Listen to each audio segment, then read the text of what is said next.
kabayan, narito po tayo ngayon sa mismong intersection ng Palaminos, Laguna to San Pablo at mismong Palipa dito sa may kanan. So ngayon mga bayan, atin pong i-update ngayon ang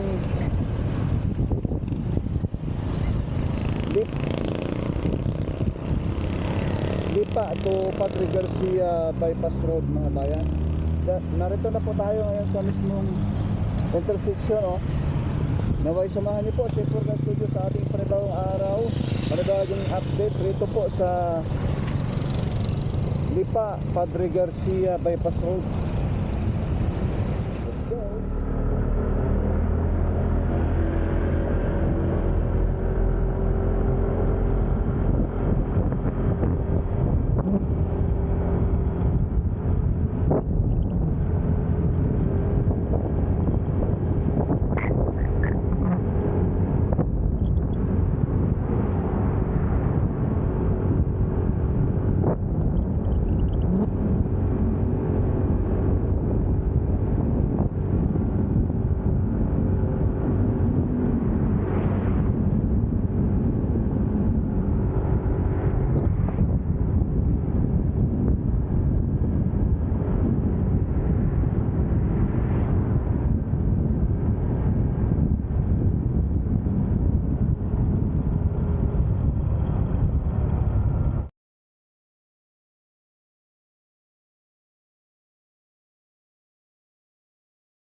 Good morning po mga kababayan.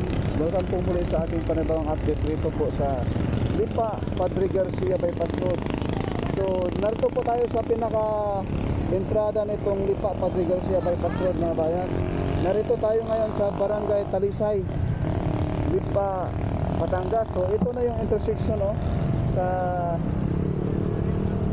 likuran natin. Itong pakaliwa papuntang Alaminos, Laguna, San Pablo.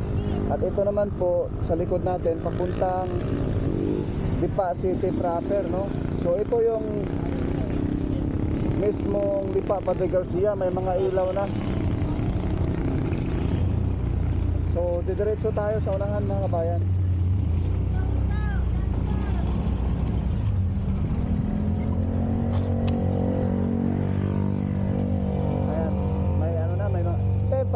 Pag ano, te, umiilaw na to pag gabi? Opo.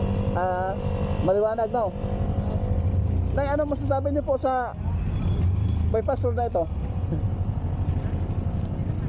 Okay naman. Mga ilang taon to ginawa na ito? Matagal. Matagal? Madali naman natapos nung isang kaso nung natingga. Natingga. So, sino pang pangulo ang nag-start nito?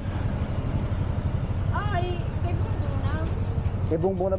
Itong alam ko, kay ano yan, Duterte na ano. Duterte pa nag-start. Ito natapos na kay Marcos na. Oo, tapos na tingga na. Mga ilang taon na tinggat eh? Ha? Mga ilang taon? Taga lang. Alin? 2020. Ito? Opo, kuya. Nag-umpisa na. Nung gawain to, 2020, nag-umpisa na. 2020? Oo, dahil simentado na ito eh, nag-ano na. Nag-start kuya 2020. Oo, baka nagsimula ito. Ang tagal na tapos ano? Anong pandemic kaya? Anong Pandemic. pandemic? Nandiyan na tayo eh. Ang kalsada nito yung dadalwa pa? Dadaw pa. Oo, wow. So nag-start sa 2020. Oo, mga 2020.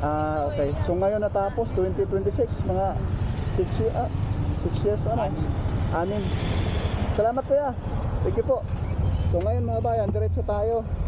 Pupuntahan natin yung Dulo. sa may Barangay Santo Niño dyan sa unahan, dahil dyan po medyo natagalan dahil may creek doon. Salamat kuya po. Thank you. Ayan, diretso tayo mga bayan. Ayun, oh. May barrier na. Ito, oh.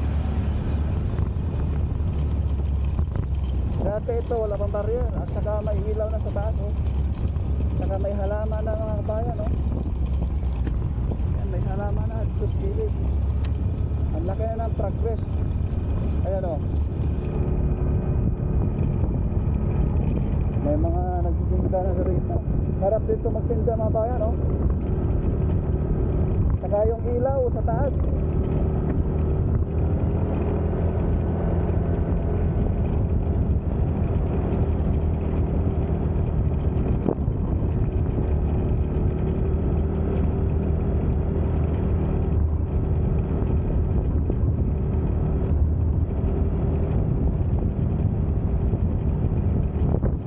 Kasi itong way na to mga bayan, papunta doon sa mismong Lipa Government Center diyan sa unahan.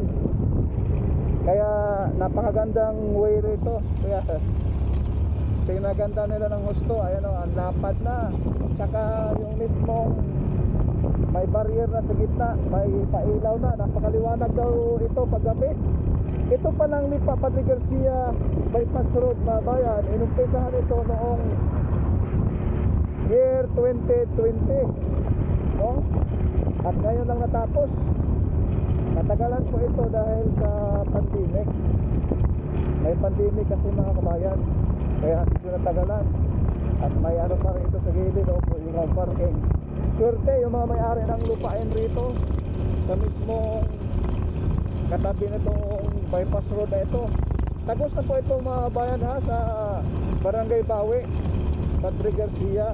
At doon din po mayroon na rin pundaan papuntang Tiaong, Quezon. Wow, tagos-tagusan na po ito mga bayan, no? Yung Padre Garcia Tiaong Road. Yan po yung tagos dyan mga bayan. Kung pupunta kayo ng Laia, San Juan, Batangas, no? Sa mga beaches sa San Juan, sa may Laia mga bayan, ay talagang mapabilis na yung biyahe. Iwas traffic na rin. Kasi pagdating sa Tiaong, papasok ka na naman sa Candelaria, Sariaya, Bypass Road. May intersection doon pa kanan, papuntang San Juan, Batangas, Laia na po.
Alam niyo po mga kabayan, ito po yung access road na makaiwas ka na sa traffic ng Lipa City, Batangas.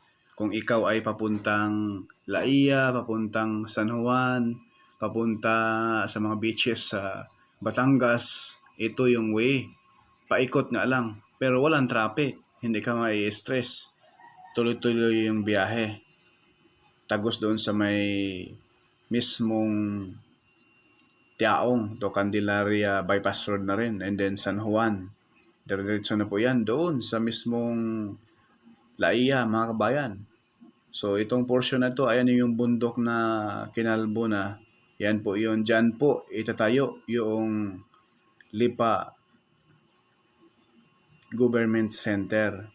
So ayan na, wala nang problema. Pasabol na po sa lahat ng uri ng sasakyan. Nag-live tayo sa FB page natin kaganina dyan ay kahit mga dump truck, kahit mga 10-wheelers truck ay talagang passable na. Open na mga kabayan. So, final opening na lang nito kung kailan. So, ayan na po. Diyan itatayo yung government center ng Lipa mga kabayan.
Itong Lipa Padre Garcia Bypass Road mga bayan, mula sa Barangay Talisay, mag-i-end po ito sa Barangay Bawi, Padre Garcia. May haba itong 11.36 kilometers mga bayan. Napakaganda. Wow!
So ito na po yung Lipa Government Center mga bayan.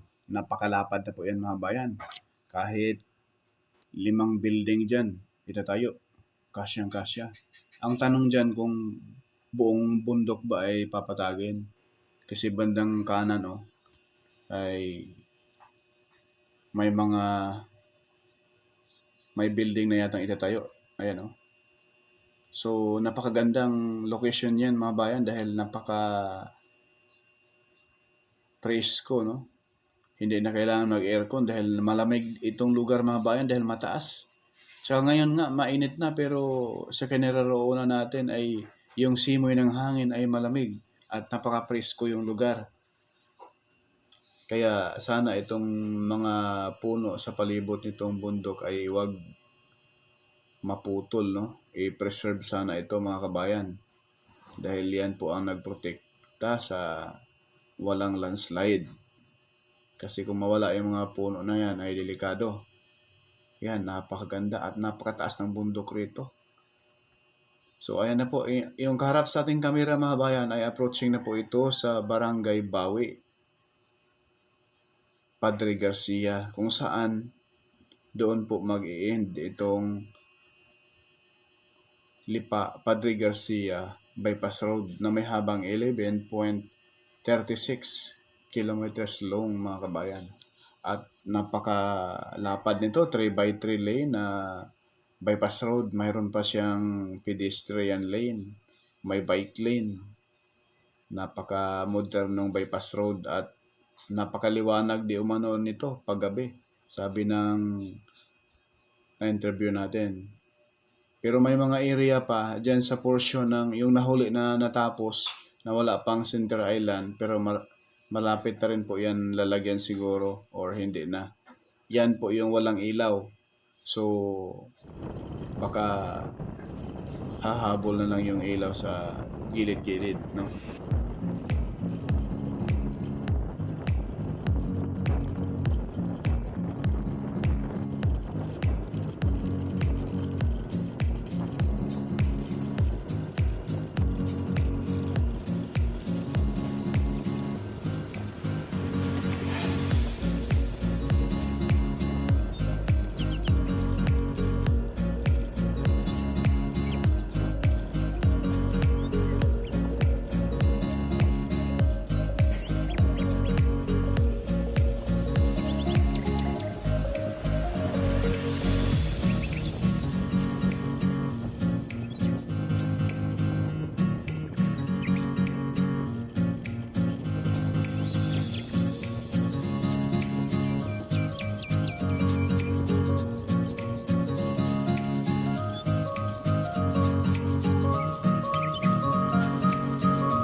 Yan lang po mga kabayan yung ating latest update rito sa Lipa, Padre Garcia Bypass Road. So ito po yung intersection at dito po yung pinaka-entrada mga bayan, no?